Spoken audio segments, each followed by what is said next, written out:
of course, we've got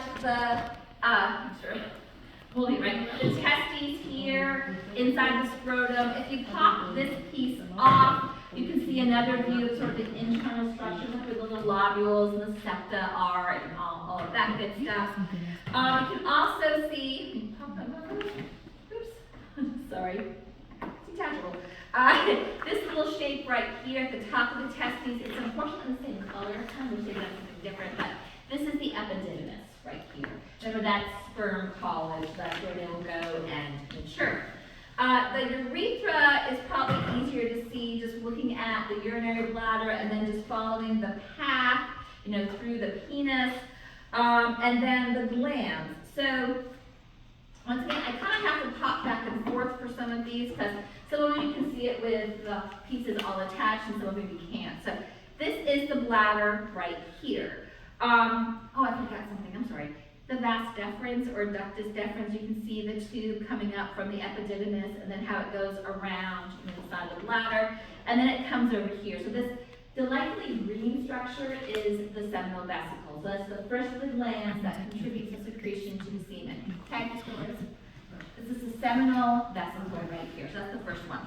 And right below the bladder, you can also see this view, and I feel bad that the paint's come off, but this is the prostate. Okay? Now you're going to have to take it off to actually see the structures better. So the vas deferens comes around. The seminal vesicle would be right here.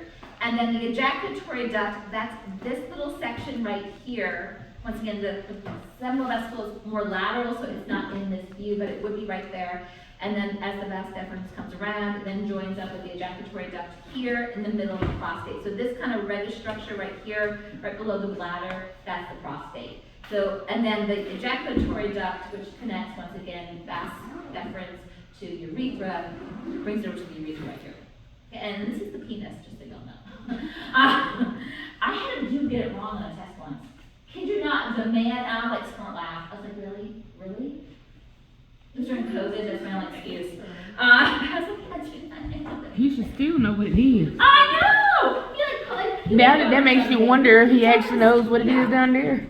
It was busy. The bulbar urethral gland is this little tiny thing here. You can barely see it, so I am not going to ask that as a lab question. So even though it is on the list here, because you do need to know it for lecture test questions, I can't ask it in lab. It would just be silly. But the prostate here and the seminal vesicle, those are up for grabs, and also this view of the prostate. So you just need to be able to recognize it from inside and outside.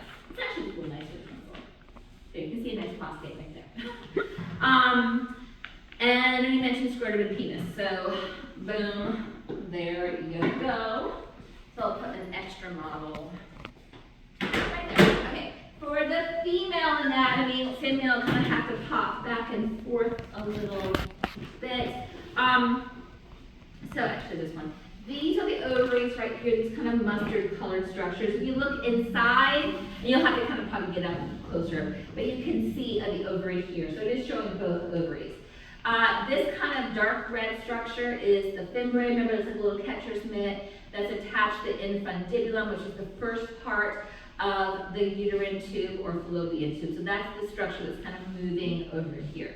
Okay, so ovary, fimbriae, uterine tube. Okay, and the uterine tube, as you can see, directly connects to this structure. This is the uterus. So looking at it from this view, you can see the uterus here, and then below that is the urinary bladder. Okay, so if you start following holes, the mathematician on this one, you can kind of figure out like where everything's going. So starting from the back, rectum, anus here. So here's the vagina. This would be the cervix right here, and then that's the uterus. And then once you get behind it, the ovary and fallopian tubes and all that good stuff. Here's the urinary bladder. So this is the urethra. This sounds stupid, but count the holes. Because during a quiz, I've seen a lot of students mix up the uterus and the urinary bladder. You know that there are two different organs, but when you take a quiz, it's the extra kind of level of panic. And I've seen lots of people get them mixed up. So if you literally have to trace the holes down, okay, this one's at the front, that's going to be the urethra, so that's the urinary bladder. Ooh, this one's over here, okay, that's the second one, that's going to be vagina, so that means this is uterus. So take the extra second if you need to trace the holes, because once again, I've seen a lot of people get them mixed up. So Please, please, please try to pay attention. This would be the labia majora. You can kind of see the labia minora be on the inside, but I'll be honest, it's kind of a little, hard to see all that stuff. Oh, this blue thing is the pubic bone, or the pubis, okay? You can see the clitoris, this little tiny piece of reddish tissue here as well. Okay, did I get everything? The vestibular glands you can't really see very well. And it also it says that the clitoris, labia minora, and labia majora will not be on the lab test. So there you go. But in case you're like, what's that thing? Okay, so it's really this ovary, oviduct, or fallopian tube, or ovarian tube, uterus, and vagina.